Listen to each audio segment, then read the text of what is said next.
Dervishi Zhabina. Për një kohë, ka të gjatë sa funksionon kurumi, që është një kohë... 20 ca vjetë. Ne tani për herë të parë morëm vesh që mbetjet, sepse ai ka një metodë të shkrirjes metaleve që është e rrallë, e ardhur nga Kina, e vjetëruar shumë dhe jo shumë ekonomike, është me anë të elektricitetit. Dhe aty mbetjet janë shumë të mëdhaja.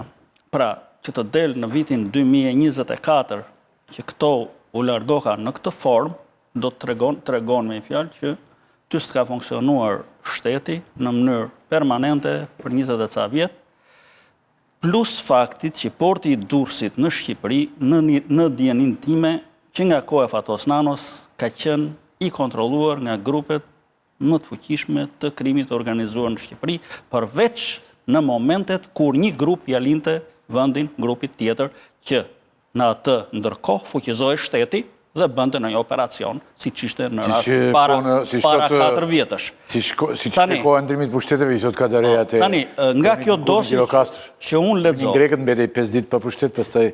Nga kjo dosi që unë lexova, qëllimi që ata i nxirrnin këto mbeturina ishte që të shmangnin se tu është kostot e azgjesimit tyre.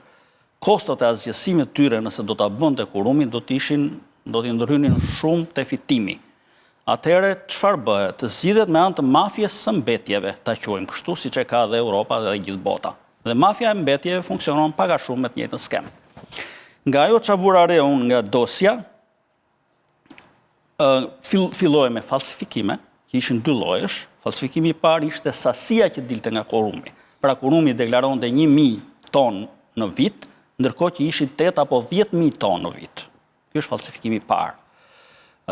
Falsifikimi i dytë ishte këto shoqërit ndërmjetëse që e merrnin, kjo Sokolaj, e merrte si oksid zinku, por falsifikonte dokumentat dhe nxirrte në treg dhe në për këto që lëviznin dokumentat si oksid hekuri, që është më pak i rrezikshëm dhe më pak kontrollohet nga agjensitë botërore, se shqiptare nuk ishin në këtë lojë.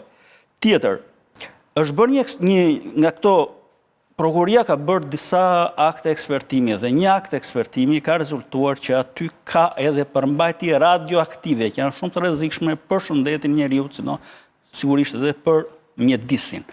Tjetër, kishte edhe një moment tjetër ku janë zhdukur rreth 30 deri në 40.000 ton nga një shoqëri kompani Bajrami SHPK, e cila pra del diku në dokumenta sipas prokurorisë, synonte t'i trajtonte me impiant betoni për t'i përdorur si stabilizues të rrugëve. Pra këto janë zhdukur, nuk e di njeri se ku janë këto 40. Janë shtuar dhe në rrugë atje?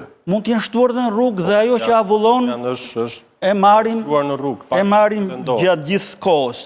Kjo është pak a shumë skema se si funksiononte. Sigurisht unë i mbet e mendimit që nuk është vetëm kaq, sepse të mungon shteti, të mungon dhe krimi organizuar.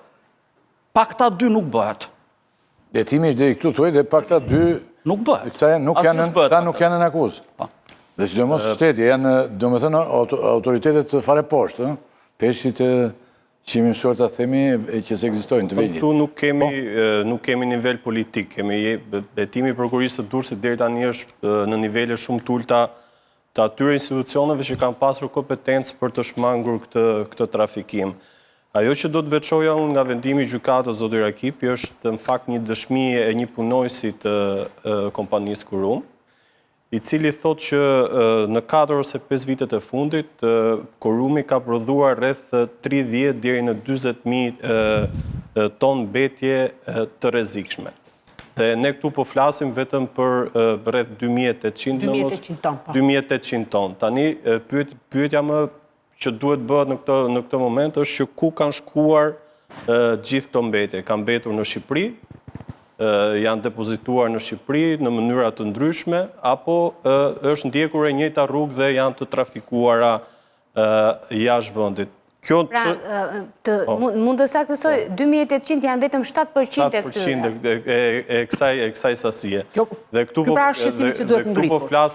po flasim për një skandal të përmasave, kam përshtypjen unë të ndërkombëtare dhe ky hetim në këndvështrimin tim nuk mund të qëndroj vetëm në Shqipëri. Ne po flasim për prokurinë e posaçme, që në fakt është e udhës që duhet ta marrë këtë çështje, por duhet ta lejojë njëherë prokuroria e Durrësit që kjo të ndodhë. Por kjo është pikpyetja më e madhe dhe më pas janë edhe sasia prej 40.000 tonësh skorje, që është një masë e cila nuk është mbetje e rrezikshme, por sigurisht që do trajtimin e duhur. Dhe dy kompanit, Bajrami N dhe Alliance Resource, nuk dihet se ku e kanë çuar këtë lloj sasie, rreth 40 tonë bëhet fjalë, pretendohet që mund të jetë shtruar në asfalt apo të jetë përdorur në ndërtimin e rrugëve në Shqipëri apo në projekte të tjera ndërtimore, por kjo është një gjë që nuk merr përgjigje as në këtë vendim të prokurorisë të Durrësit. Megjithatë, duhet thënë që